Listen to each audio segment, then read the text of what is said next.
एक रिपोर्ट के मुताबिक 1 दिसंबर 2023 तक सुप्रीम कोर्ट में लगभग 80,000 केसेस पेंडिंग थे। इसी से समझा जा सकता है कि सुप्रीम कोर्ट पर कितना प्रेशर है। इसी बीच कोर्ट एक वकील की याचिका पर भड़क गया।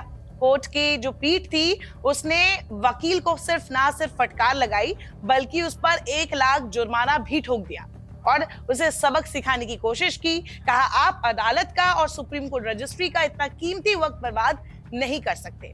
ये याचिका किसके खिलाफ थी अगर आपको बताएं तो ये थी राहुल गांधी की, जो लोकसभा सदस्यता को बहाल किया गया था, उसकी जो अधिसूचना आई थी उसको रद्द करने की मांग इस पीआईएल में की गई थी।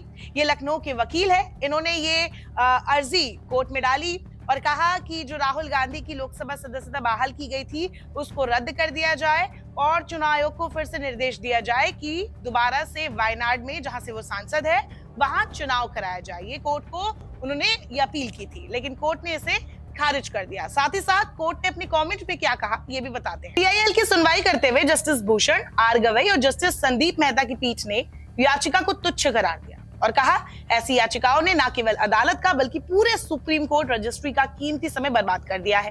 खंडपीठ ने कहा, हर याचिका को अदालत की रजिस्ट्री में कई सत्यापन अभ्यासों से गुजरना पड़ता है। उन्होंने कहा कि ऐसी याचिका पर ठोस जुर्माना लगाया जाना चाहिए ताकि वादियों को जनहित याचिका यानी कि पीआईएल का दुरुपयोग करने से रोका जा सके। अपने संक्षिप्त आदेश में पीठ ने कहा कि अदालत ने 20 अक्टूबर को वकील और याचिकाकर्ता अशोक पांडे की इसी तरह की एक और जनहित याचिका को खारिज कर दिया था, जब एनसीपी के नेता मोहम्मद फैजल की लोकसभा सदस्यता की बहाली को चुनौती दी गई थी। उस वक्त भी पांडे पर 1 लाख रुपए का जुर्माना लगाया गया था। अब आपको बताते कि नई याचिका में पांडे की तरफ से तर्क क्या दिया गया था कि दोष सिद्धि और सजा के आधार पर राहुल गांधी की अयोग्यता तब तक लागू रहनी चाहिए जब तक कि इसे अपील में रद्द नहीं कर दिया जाता। पांडे ने सुप्रीम कोर्ट से इस मुद्दे पर निर्णय लेने का आग्रह किया कि क्या किसी आरोपी की सजा की अपील अदालत या किसी भी अदालत द्वारा रोका जा सकता है, और क्या सजा पर रोक के आधार पर एक व्यक्ति जो कानून के संचालन से अयोग्यता का सामना कर चुका है, संसद राज्य विधायिका के सदस्य के रूप में चुने जाने या सांसद होने के लिए योग्य हो जाएगा। पांडे ने अपनी याचिका में राहुल गांधी की सीट खाली होने की अधिसूचना जारी करने और वहां नए सिरे से चुनाव कराने का चुनाव आयोग को निर्देश देने की भी मांग की थी। अब अगर बोले कि ये मामला क्या था, तो ये काफी पॉपुलर मामला रहा। राहुल गांधी ने 2019 में चुनाव के दौरान एक जनसभा में मोदी सरनेम को लेकर टिप्पणी की थी और इसी को लेकर 2023 के मार्च में सूरत की ट्रायल कोर्ट ने उन्हें सजा सुनाई, 2 साल की सजा सुनाई और इसके बाद कानून के मुताबिक उनकी संसद सदस्यता को रद्द कर दिया गया और वो अपनी सांसदी खो गए।